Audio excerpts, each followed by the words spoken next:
કે એક માણસ હતો, આમ ધાર્મિક ગણાતો હતો. નારદજી પૃથ્વી પર ફરવા આવ્યા અને ઓચિંતા એ માણસ એને મળી ગયો. એટલે નારદજીને એમ કહ્યું કે આપ ક્યાંથી આવો છો? હું વૈકુંઠમાંથી આવું છું. એટલે પેલા માણસે કહ્યું કે વૈકુંઠમાં આપ પાછા જાઓ તો જરાક પૂછી લેજો ને કે ભગવાન શું કરતા હોય છે, એ જરાક જાણીને અમને કહેજો.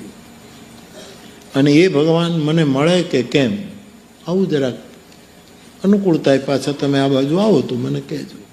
પછી નારદજી તો ફરિયાદ કરે. પછી એક કઠિયારો આપણા ગામડાઓમાં લાકડા કાપતો હતો, એની પાસે ગયો કે તમે વૈકુંઠ જાઓ તો જરા પૂછી લેજો ને ભગવાન શું કરે, અને પાછા ફરો ત્યારે, મારે કાંઈ ઉતાવળ નથી, પાછા ફરો ત્યારે અમને કહેજો.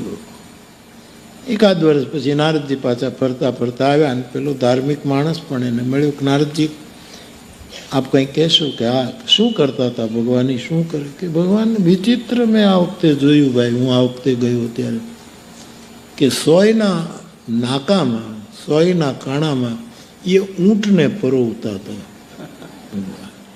પેલો ધાર્મિક વ્યક્તિને ભગવાન ઉપરથી શ્રદ્ધા ઉડી ગઈ કે આવો કાંઈ ભગવાન હોય?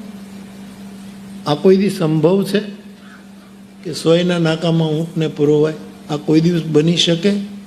નારદજીએ કહ્યું કે તો તારા માટે મુશ્કેલી છે વૈકુંઠની વાત.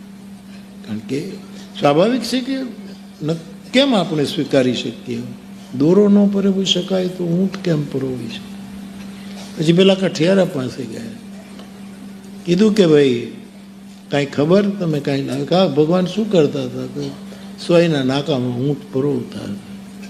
એટલે કઠિયારે કીધું મારો નાથ તો શું ન કરી શકે? એક નાનકડું બીજ પડે તો આખું જંગલ થઈ જાય.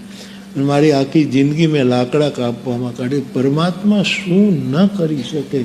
એટલે મારો નાથ જો ઈચ્છે તો સોયના કાણામાં પણ ઊંટને પરોવી શકે. આ જે તત્વ છે, આ સમર્થ છે, આ જે સામર્થ્ય છે, એ ઈશ્વરત્વ છે.